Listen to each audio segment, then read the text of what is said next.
Hi all, welcome to Clear and Concise. Let's have a look at this question. For a ladder resting on the ground and leaning against a smooth vertical wall, the direction of friction force is.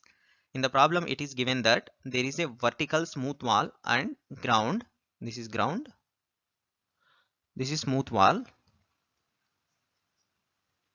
And a ladder is leaning against a smooth wall and resting on the ground as shown here. This is ladder. There is a self weight mg, w equals to mg. So this is the weight of self weight of the ladder. Now in the problem it is given that the vertical wall is smooth, so friction coefficient is 0. Friction coefficient is 0 here. Now we need to find the direction of friction force.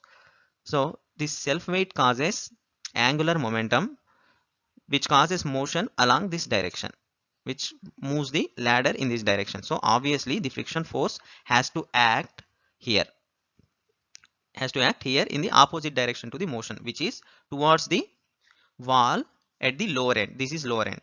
So the correct answer is towards the wall at the lower end. Option C is the correct answer.